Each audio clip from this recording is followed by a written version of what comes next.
എല്ലാ കുട്ടികൾക്കും മിഡിൽസ് chemistry class റൂമിലേക്ക് സ്വാഗതം. പ്ലസ് വണ്ണിന്റെ ഓരോ ക്ലാസ്സുകൾ നല്ല പവറായിട്ട് ഓരോ ദിവസം വന്നുകൊണ്ടിരിക്കുകയാണ്.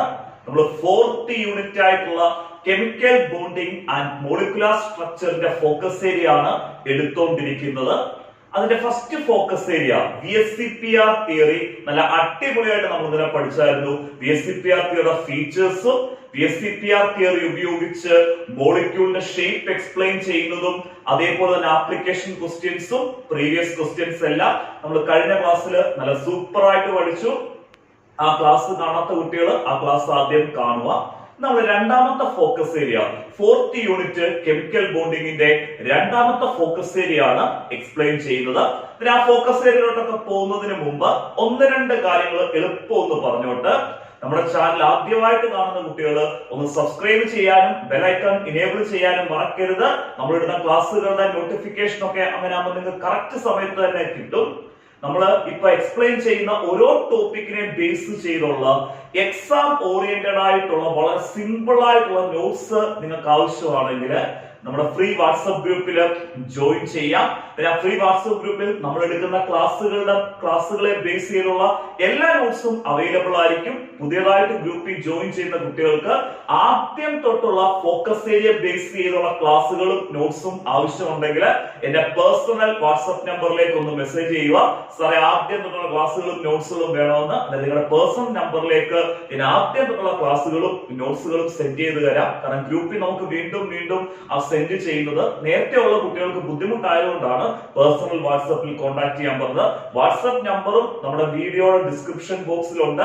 അതുപോലെ ഫ്രീ വാട്സ്ആപ്പ് ഗ്രൂപ്പിന്റെ ലിങ്കും നമ്മുടെ ഡിസ്ക്രിപ്ഷൻ ബോക്സിൽ കൊടുത്തിട്ടുണ്ട്. ധൈര്യമായിട്ട് ജോയിൻ ചെയ്യാം. കെമിസ്ട്രി സെറ്റ് ആക്കി കൈ തന്നേക്കാം. അതേപോലെ ഫസ്റ്റ് ദിവസം ആദ്യത്തെ ദിവസം ഞാൻ ക്ലാസ് തുടങ്ങിയ സമയത്ത് ഒരു കാര്യം പറഞ്ഞായിരുന്നു. എന്ത് സംഭവിച്ചെന്ന് പറഞ്ഞാലും നിങ്ങളുടെ എക്സാമിനേഷന് മുമ്പ് നിങ്ങളുടെ പോർഷൻ കംപ്ലീറ്റ് ചെയ്ത് പെർഫെക്റ്റ് ആക്കിയിട്ടേ നിങ്ങൾ എക്സാമിനേഷൻ വിടത്തുള്ളൂ എന്നുള്ള കാര്യം പറഞ്ഞായിരുന്നു. നമ്മളിപ്പം തന്നെ എത്ര യൂണിറ്റ് കംപ്ലീറ്റ് ചെയ്യുന്നുള്ള കാര്യം നിങ്ങൾക്ക് അറിയാമല്ലോ. കാരണം ഫസ്റ്റ് യൂണിറ്റ് എടുത്തു, സെക്കൻഡ് യൂണിറ്റ് എടുത്തു, പിന്നെ 6th unit thermodynamics, 7th unit equilibrium, അത് കഴിഞ്ഞ് 8ാമത്തെ യൂണിറ്റ് റെഡോക്സ് റിയാക്ഷൻ എടുത്തു. അത് കഴിഞ്ഞ് 11ാമത്തെ യൂണിറ്റ് പി ബ്ലോക്ക് എലമെന്റ്സ്, അത് കഴിഞ്ഞ് ഹൈഡ്രോ കാർബൺസ്, ഓർഗാനിക് കെമിസ്ട്രിയുടെ ഏറ്റവും ബുദ്ധിമുട്ടുള്ള യൂണിറ്റ് ആയിട്ടുള്ള 13ാമത്തെ യൂണിറ്റ് ഹൈഡ്രോ കാർബൺസും എടുത്തു. അത് കഴിഞ്ഞാണ് നമ്മൾ കെമിക്കൽ ബോണ്ടിങ് എടുക്കുന്നത്. പുതുതായിട്ട് കാണുന്ന കുട്ടികൾക്ക് ഒരു ടെൻഷനും വേണ്ട. ഇത്രയും യൂണിറ്റുകളുടെ പ്ലേലിസ്റ്റ് നമ്മുടെ ചാനൽ പേജിൽ കൊടുത്തിട്ടുണ്ട്. ഓരോ യൂണിറ്റുകളുടെയും സെപ്പറേറ്റ് ആയിട്ടുള്ള പ്ലേലിസ്റ്റ് തന്നെ കൊടുത്തേക്കുന്നത്. ആ പ്ലേലിസ്റ്റിലൂടെ നിങ്ങൾക്ക് എടുത്ത യൂണിറ്റുകളെല്ലാം കറക്റ്റ് ഓർഡറിൽ തന്നെ കണ്ടുവരാം. അങ്ങനെ പുതുതായിട്ട് കാണുന്ന കുട്ടികൾ ആ പ്ലേലിസ്റ്റിലൂടെ ഓരോ യൂണിറ്റുകളും സമയം കണ്ടെത്തി എന്ത് ചെയ്യുക, കാണുക. ഇനി ഒത്തിരി ഞാൻ സമയം കളയുന്നില്ല. കാരണം നമുക്ക് നല്ല രീതിയിൽ നല്ല പവറായിട്ട് പഠിപ്പിക്കാനുള്ള കാര്യങ്ങൾ നമ്മുടെ ബോർഡിൽ കിടപ്പുണ്ട്. നമ്മുടെ രണ്ടാമത്തെ ഫോക്കസ് ഏരിയയിലോട്ട് പോവാം. നമ്മുടെ കെമിക്കൽ ബോണ്ടിങ്ങിനകത്തുള്ള രണ്ടാമത്തെ ഫോക്കസ് ഏരിയ ആണ് valence bond theory. Valence bond theory. ഈ വാലൻസ് ബോണ്ട് തിയറിയുടെ ഷോർട്ട് ഫോം ആണ് VB തിയറി. നമുക്ക് ആദ്യം നോക്കാം ഈ വാലൻസ് ബോണ്ട് തിയറി അല്ലെങ്കിൽ VB തിയറിക്കകത്ത് നമുക്ക് എന്തൊക്കെ കാര്യങ്ങൾ പഠിക്കാനുണ്ടെന്നുള്ള കാര്യം അറിയണമല്ലോ. നമുക്ക് ആദ്യം പഠിക്കേണ്ടത് formation of H2 molecule. H2 molecule means hydrogen molecule. Formation of H2 molecule on the basis of VB theory. VB തിയറിയുടെ ബേസിൽ H2 മോളിക്യൂളിന്റെ ഫോർമേഷൻ എക്സ്പ്ലെയിൻ ചെയ്യാൻ നമുക്ക് 4 മാർക്ക് സെക്ഷനിലും 3 മാർക്ക് സെക്ഷനിലൊക്കെ റിപ്പീറ്റഡ് ആയിട്ട് ചോദിക്കുന്ന ഒരു ക്വസ്റ്റ്യൻ ആണ്. Explain the formation of H2 molecule on the basis of VB theory. നമ്മൾ ആദ്യം VB തിയറി വെച്ച് അല്ല സൂപ്പർ ആയിട്ട് പറഞ്ഞുതരും എങ്ങനെയാണ് H2 മോളിക്യൂള് ഫോം ചെയ്യുന്നത് എന്നുള്ളത്. അത് കഴിഞ്ഞ് നമുക്ക് എക്സ്പ്ലെയിൻ ചെയ്യേണ്ടതാണ് potential energy. Potential energy short form ഞാൻ PE എന്ന് ഇട്ടേക്കുന്നത്. Potential energy curve for the formation of H2 molecule. H2 മോളിക്യൂളിന്റെ ഫോർമേഷൻ സമയത്തുള്ള പൊട്ടൻഷ്യൽ എനർജിയുടെ ഒരു കർവ് നമുക്ക് എക്സ്പ്ലെയിൻ ചെയ്യണം. ഈ പൊട്ടൻഷ്യൽ എനർജി കർവ് വരയ്ക്കാൻ ചോദിച്ചു 2 മാർക്ക് ചോദിച്ചിട്ടുണ്ട്. Draw the potential energy curve for the formation of H2 molecule. ഒരു സിമ്പിൾ ആയിട്ടുള്ള കർവ്. ആ കർവ് അങ്ങോട്ട് വരച്ചു വെച്ച് കഴിഞ്ഞാൽ നമുക്ക് 2 മാർക്ക് ആയിരുന്നു. എക്സാമിനേഷൻ 2 വട്ടം ചോദിച്ചിട്ടുള്ള ക്വസ്റ്റ്യൻ ആയിരുന്നു. Draw the potential energy curve for the formation of H2 molecule. അത് കഴിഞ്ഞിട്ട് വേണം നമുക്ക് VB തിയറിയുടെ ഫീച്ചേഴ്സ് എക്സ്പ്ലെയിൻ ചെയ്യാൻ, VB തിയറിയുടെ ഫീച്ചർ നമുക്ക് ഡീറ്റെയിൽ ആയിട്ട് എക്സ്പ്ലെയിൻ ചെയ്യണം. അങ്ങനെ VB തിയറിയുടെ ഫീച്ചർ എക്സ്പ്ലെയിൻ ചെയ്ത് കഴിഞ്ഞാൽ നമുക്ക് രണ്ട് ടൈപ്പ് ബോൺസിനെ പറ്റി ഡീറ്റെയിൽ ആയിട്ട് തന്നെ പഠിക്കണം. നമ്മൾ അതായത് ഈ ഒരു സെക്ഷൻ കഴിഞ്ഞ് അടുത്ത സെക്ഷനിലോട്ടൊക്കെ പോകുമ്പോൾ ആ രണ്ട് ബോൺസ് നമ്മൾ ഇടയ്ക്കിടയ്ക്ക് എടുത്ത് ഉപയോഗിക്കുന്ന രണ്ട് ടേം ആണ് സിഗ്മ ബോണ്ടും പൈ ബോണ്ടും. അതിനെ കറക്റ്റ് ആയിട്ട് അറിഞ്ഞിരിക്കണം. എന്താണ് സിഗ്മ ബോണ്ട്, എന്താണ് പൈ ബോണ്ട്, സിഗ്മ ബോണ്ടും പൈ ബോണ്ടും തമ്മിലുള്ള ഡിഫറൻസും അറിഞ്ഞിരിക്കണം. അതൊക്കെ രണ്ട് കോളം വരച്ച് നമ്മൾ സിഗ്മ ബോണ്ടും പൈ ബോണ്ടും തമ്മിലുള്ള ഡിഫറൻസ് ഒക്കെ സിമ്പിൾ ആയിട്ട് പറഞ്ഞു തരും. ഇത്രയും കാര്യങ്ങൾ ഈ രണ്ടാമത്തെ ഫോക്കസ് ഏരിയക്കകത്ത് പഠിക്കാനുണ്ട്. കാരണം നല്ല രീതിയിൽ സമയം എടുത്തേ നമുക്ക് ഈ 4th യൂണിറ്റ് കെമിക്കൽ ബോണ്ടിങ് എടുക്കാൻ പറ്റത്തുള്ളൂ. അതല്ലാതെ ഞാൻ ഓടിച്ചു പറഞ്ഞു തന്നിട്ട് ഒരു കാര്യമില്ല, നിങ്ങൾക്കൊന്നും മനസ്സിലാവത്തില്ല. അതുകൊണ്ട് തന്നെ ഈ ഒരു ഫോക്കസ് ഏരിയ ഞാൻ രണ്ടായിട്ട് ഡിവൈഡ് ചെയ്താണ് ക്ലാസ് എടുക്കുന്നത്. ഇന്നത്തെ ക്ലാസ്സിൽ H2 മോളിക്യൂളിന്റെ ഫോർമേഷനും VB തിയറി വെച്ചുള്ള H2 മോളിക്യൂളിന്റെ ഫോർമേഷനും അതേപോലെ തന്നെ H2 മോളിക്യൂളിന്റെ പൊട്ടൻഷ്യൽ എനർജി കർവും എക്സ്പ്ലെയിൻ ചെയ്യും. നാളത്തെ ക്ലാസ്സിൽ നമ്മുടെ VB തിയറിയുടെ ഫീച്ചേഴ്സും അതേപോലെ തന്നെ സിഗ്മ ബോണ്ടും പൈ ബോണ്ടും ഒക്കെ നാളത്തെ ക്ലാസ്സിൽ എക്സ്പ്ലെയിൻ ചെയ്യാം. ക്ലിയർ ആയല്ലോ? നമുക്ക് ആദ്യം ഒരു കാര്യം ചെയ്യാം, ഹൈഡ്രജൻ മോളിക്യൂളിന്റെ ഫോർമേഷന് എക്സ്പ്ലെയിൻ ചെയ്യാം. നോർമലി എങ്ങനെ H2 molecule hydrogen molecule form ചെയ്യുന്നത്? രണ്ട് ഹൈഡ്രജൻ ആറ്റംസ് കമ്പൈൻ ചെയ്താണ് H2 മോളിക്യൂള് ഫോം ചെയ്യുന്നത്. അത് നമുക്ക് സിമ്പിൾ ആയിട്ട് അറിയാവുന്ന കാര്യമാണ്. നമ്മൾ VB തിയറി വെച്ച് എക്സ്പ്ലെയിൻ ചെയ്യുക എങ്ങനെയാണ് ഈ രണ്ട് ഹൈഡ്രജൻ ആറ്റംസ് കമ്പൈൻ ചെയ്ത് ഹൈഡ്രജൻ മോളിക്യൂളായിട്ടുള്ള H2 മോളിക്യൂള് ഫോം ചെയ്യുന്നത് എന്നുള്ള കാര്യം നമ്മൾ VB തിയറി വെച്ച് എക്സ്പ്ലെയിൻ ചെയ്യാൻ പോവാണ്. അതിനുവേണ്ടി നമ്മൾ രണ്ട് ഹൈഡ്രജൻ ആറ്റംസ് കൺസിഡർ ചെയ്യും. Consider 2 hydrogen atoms. നമ്മൾ രണ്ട് ഹൈഡ്രജൻ ആറ്റം കൺസിഡർ ചെയ്യും. എന്നിട്ട് ആദ്യത്തെ ഹൈഡ്രജൻ ആറ്റത്തെ HA എന്നും രണ്ടാമത്തെ ഹൈഡ്രജൻ ആറ്റത്തെ നമ്മൾ എന്തെന്ന് വിളിച്ചു? HB എന്നും വിളിച്ചു. അത് രണ്ട് ഹൈഡ്രജൻ ആറ്റം ഒന്ന് തിരിച്ചറിയാൻ വേണ്ടിയാ HAയും HB എന്നും വിളിച്ചിരിക്കുന്നത്. ഫസ്റ്റ് ഹൈഡ്രജൻ ആറ്റം ആണ് HA, സെക്കൻഡ് ഹൈഡ്രജൻ ആറ്റം ആണ് HB. ഈ ഫസ്റ്റ് ഹൈഡ്രജൻ ആറ്റം ആയിട്ടുള്ള HAക്കകത്തുള്ള ന്യൂക്ലിയസ് ആണ് Na. First hydrogen atom HA ആണ്, അതിന്റെ ന്യൂക്ലിയസ് ആണ് Na. ഈ ഹൈഡ്രജൻ ആറ്റത്തിനകത്തുള്ള ഇലക്ട്രോൺ ആണ് A എന്ന് കൊടുത്തേക്കുന്നത്. സെക്കൻഡ് ഹൈഡ്രജൻ ആറ്റം ആരാ?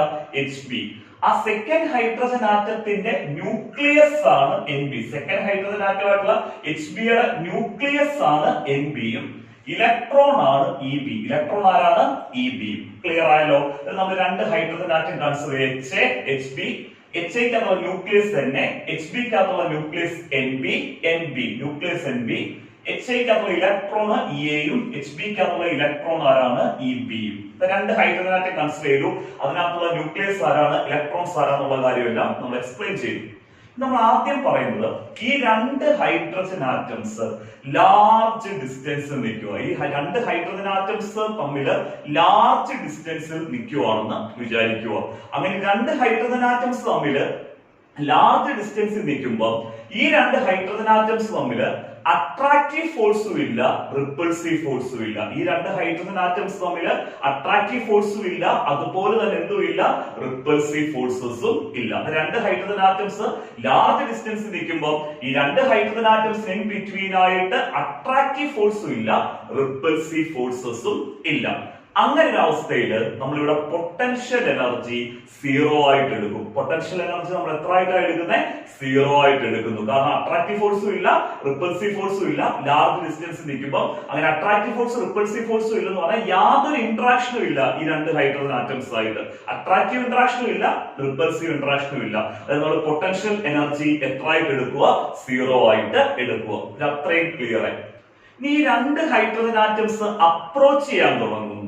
അങ്ങനെ രണ്ട് ഹൈഡ്രജൻ ആറ്റംസ് അപ്രോച്ച് ചെയ്യാൻ തുടങ്ങുക എന്ന് പറഞ്ഞാൽ ഈ രണ്ട് ഹൈഡ്രജൻ ആറ്റംസ് പതുക്കെ അടുക്കാൻ തുടങ്ങുന്നു. അങ്ങനെ അപ്രോച്ച് ചെയ്യാൻ തുടങ്ങുമ്പോൾ ഇവിടെ പുതിയതായിട്ട് അട്രാക്റ്റീവ് ഫോഴ്സസും വരും, റിപ്പൾസീവ് ഫോഴ്സസും വരും. ലാർജ് ഡിസ്റ്റൻസിൽ നിന്ന സമയത്ത് അട്രാക്റ്റീവ് ഫോഴ്സും ഇല്ലായിരുന്നു, റിപ്പൾസീവ് ഫോഴ്സും ഇല്ലായിരുന്നു. ഈ രണ്ട് ഹൈഡ്രജൻ ആറ്റംസ് അടുക്കാൻ തുടങ്ങുന്ന സമയത്ത് ഈ രണ്ട് ഹൈഡ്രജൻ ആറ്റംസിന് ഇൻ ബിറ്റ്വീൻ ആയിട്ട് അട്രാക്റ്റീവ് ഫോഴ്സും ഉണ്ടാവുന്നു, റിപ്പൾസീവ് ഫോഴ്സും ഉണ്ടാവുന്നു അടുക്കുമ്പോൾ. അങ്ങനെ അടുക്കുമ്പോൾ അടുക്കാൻ തുടങ്ങുമ്പോഴത്തേക്ക് അവിടെ അട്രാക്റ്റീവ് ഫോഴ്സും വരുന്നു, റിപ്പൾസീവ് ഫോഴ്സും വരുന്നു. ഇനി ആര് തമ്മിൽ അട്രാക്റ്റീവ് ഫോഴ്സ് വരുന്നത് നോക്കാം. ഈ അട്രാക്റ്റീവ് ഫോഴ്സ് വരുന്നത് ആദ്യത്തെ ഹൈഡ്രജൻ ആറ്റത്തിന്റെ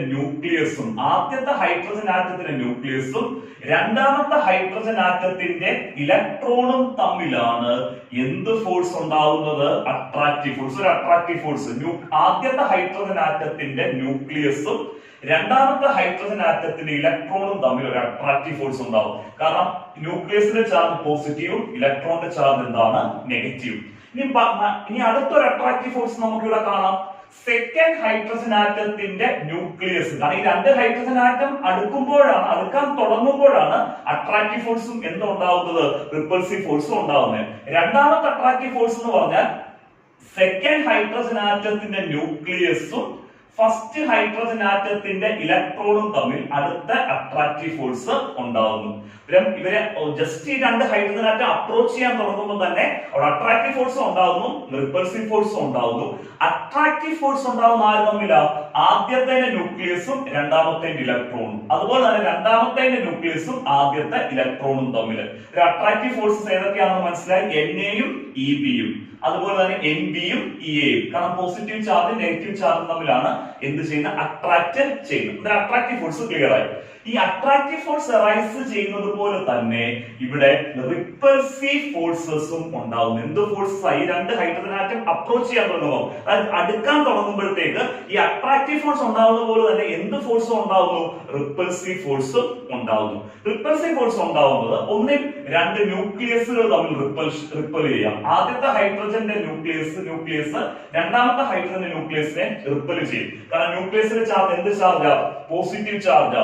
പോസിറ്റീവ് ചാർജുകൾ തമ്മിൽ എന്ത് ചെയ്യുന്നു? റിപ്പൽ ചെയ്യുന്നു. അതുപോലെ തന്നെ മറ്റൊരു റിപ്പൾസീവ് ഫോഴ്സ് ഉണ്ടാവാം.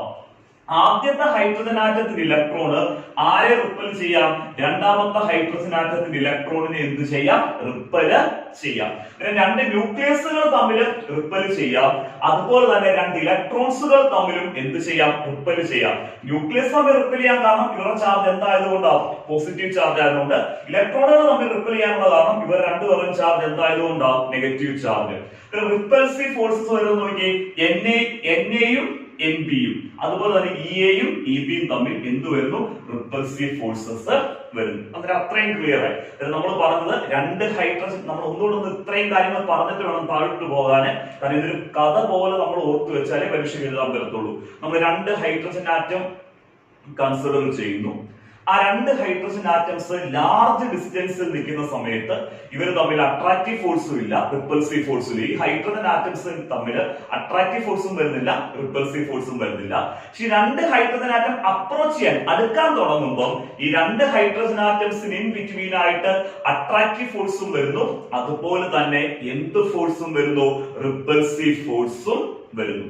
ഇവിടെ അട്രാക്റ്റീവ് ഫോഴ്സ് അറൈസ് ചെയ്യുന്നത് ഒരാറ്റത്തിന്റെ ന്യൂക്ലിയസും അടുത്തതിന്റെ ഇലക്ട്രോണും തമ്മിലാണ് അട്രാക്റ്റീവ് ഫോഴ്സ് വരുന്നത്. റിപ്പൾസീവ് ഫോഴ്സ് വരുന്നത് ഈ രണ്ട് ഹൈഡ്രജൻ ആറ്റത്തിന്റെ ന്യൂക്ലിയസുകൾ തമ്മിൽ റിപ്പൽ ചെയ്യും, അതുപോലെ തന്നെ ഇലക്ട്രോണുകൾ തമ്മിലും എന്ത് ചെയ്യുന്നുണ്ട്? റിപ്പല് ചെയ്യുന്നുണ്ട്. അത്രയും ക്ലിയർ ആയിട്ട് മനസ്സിലായല്ലോ. ഇനി നമ്മളിവിടെ ഈ അട്രാക്റ്റീവ് ഫോഴ്സ് ഈ രണ്ട് ഹൈഡ്രജൻ ആറ്റത്തിനോട് അടുക്കാൻ പറയുന്നു, അടുത്ത് വരാൻ പറയും. ഏത് ഫോഴ്സ്? Attractive force. അത് അട്രാക്റ്റീവ് ഫോഴ്സ് ഈ രണ്ട് ഹൈഡ്രജൻ ആറ്റത്തെ അടുപ്പിക്കാൻ നോക്കും. റിപ്പൾസീവ് ഫോഴ്സ് ആണെങ്കിലോ ഈ രണ്ട് ഹൈഡ്രജൻ ആറ്റത്തിനെ അകറ്റാൻ നോക്കും.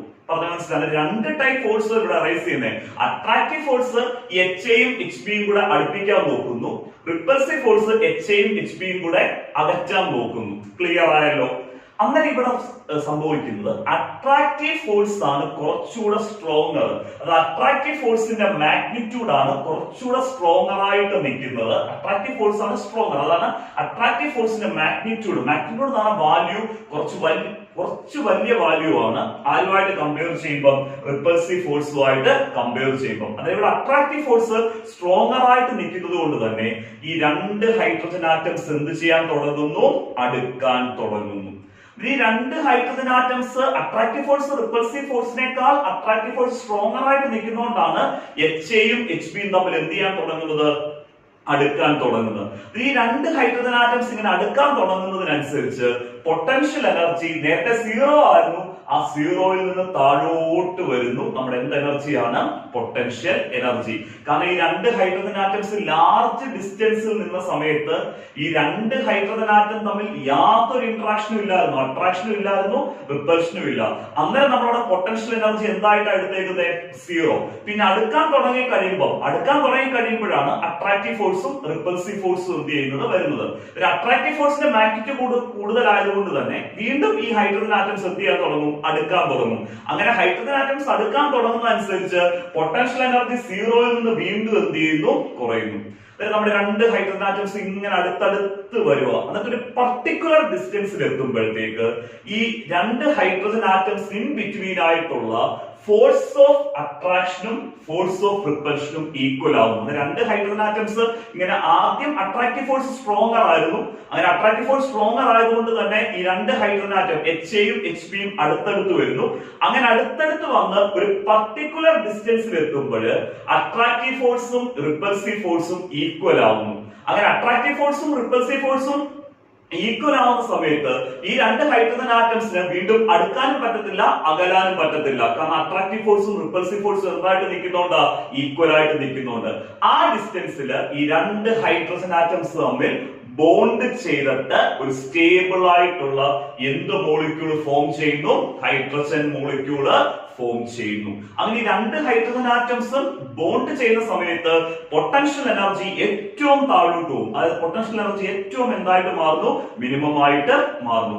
ഏത് ഡിസ്റ്റൻസിലാണോ നമ്മൾ ഈ രണ്ട് ഹൈഡ്രജൻ ആറ്റംസിന് ഇൻ ബിറ്റ്വീൻ ആയിട്ടുള്ള അട്രാക്റ്റീവ് ഫോഴ്സും റിപ്പൽസീവ് ഫോഴ്സും ഈക്വൽ ആയിട്ട് മാറുന്നത്, ആ പർട്ടിക്കുലർ ഡിസ്റ്റൻസിൽ ഈ രണ്ട് ഹൈഡ്രജൻ ആറ്റംസ് തമ്മിൽ ബോണ്ട് ചെയ്ത് ഒരു സ്റ്റേബിൾ ആയിട്ടുള്ള ഹൈഡ്രജൻ മോളിക്യൂള് ഫോം ചെയ്യും. ഇങ്ങനെയാണ് VB തിയറി എക്സ്പ്ലെയിൻ ചെയ്തത്.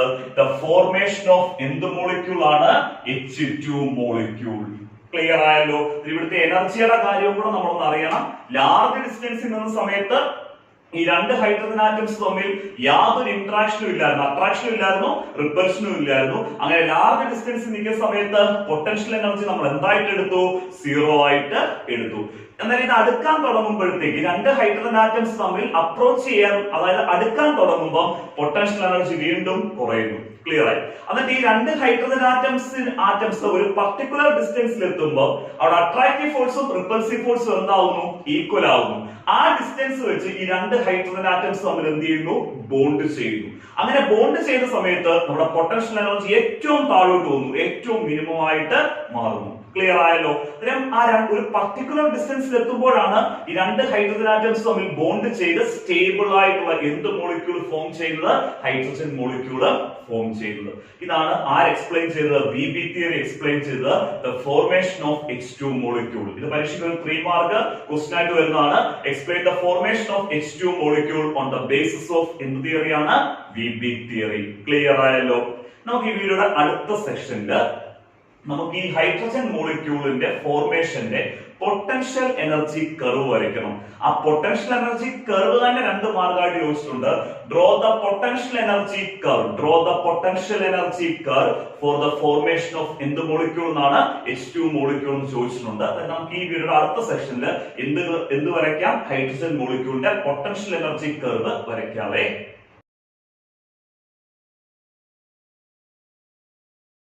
അടുത്തത് നമ്മൾ എക്സ്പ്ലെയിൻ ചെയ്യുന്നത് ഹൈഡ്രജൻ മോളിക്യൂളിന്റെ പൊട്ടൻഷ്യൽ എനർജി കർവ്. ഹൈഡ്രജൻ മോളിക്യൂളിന്റെ പൊട്ടൻഷ്യൽ എനർജി കർവ്, അതായത് ഹൈഡ്രജൻ മോളിക്യൂളിന്റെ ഫോർമേഷൻ സമയത്തുള്ള പൊട്ടൻഷ്യൽ എനർജി കർവ്. ഇത് പരീക്ഷയ്ക്ക് ഡയറക്റ്റ് ആയിട്ട് തന്നെ ചോദിച്ചിട്ടുണ്ട്. Draw the potential energy curve for the formation of H2 molecule. Draw the potential energy curve for the formation of എന്താണ്? H2 molecule.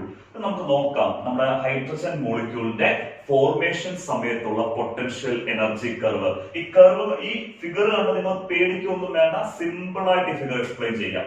നമ്മൾ X ആക്സിസിൽ എടുത്തിരിക്കുന്നത് ഇന്റർ ന്യൂക്ലിയർ ഡിസ്റ്റൻസ്. എക്സ് ആക്സിസിൽ നമ്മൾ എടുത്തിരിക്കുന്നത് എന്ത് ഡിസ്റ്റൻസ് ആണ്?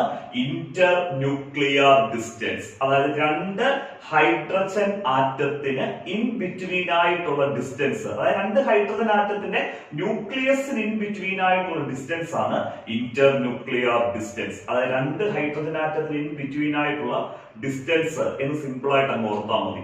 നമ്മൾ എക്സ് ആക്സിസിൽ ഇന്റർ ന്യൂക്ലിയർ ഡിസ്റ്റൻസ് എടുത്തു. വൈ ആക്സിസിൽ നമ്മൾ എടുത്തിരിക്കുന്നത് എനർജിയാണ്. എന്ത് എനർജിയാ? വൈ ആക്സിസ് നമ്മൾ എടുത്തിരിക്കുന്നത് എന്താണ്? എനർജി. ഇവിടെ എനർജി ഉദ്ദേശിച്ചിരിക്കുന്നത് പൊട്ടൻഷ്യൽ എനർജിയാണ്.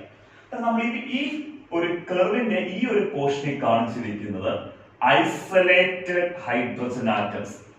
ഐസൊലേറ്റഡ് ഹൈഡ്രജൻ ആറ്റംസ് എന്ന് പറഞ്ഞാൽ യാതൊരു ഇന്ററാക്ഷനും ഇല്ലാതെ ലാർജ് ഡിസ്റ്റൻസിൽ നിൽക്കുന്ന, യാതൊരു ഇന്ററാക്ഷനോ അട്രാക്റ്റീവ് ഇന്ററാക്ഷനോ റിപ്പൾസീവ് ഇന്ററാക്ഷനോ ഒന്നും ഇല്ലാതെ ലാർജ് ഡിസ്റ്റൻസിൽ നിൽക്കുന്ന രണ്ട് ഹൈഡ്രജൻ ആറ്റംസ് ആണ് ഐസൊലേറ്റഡ് എന്തെന്ന് പറയുന്നത് ഹൈഡ്രജൻ ആറ്റംസ്.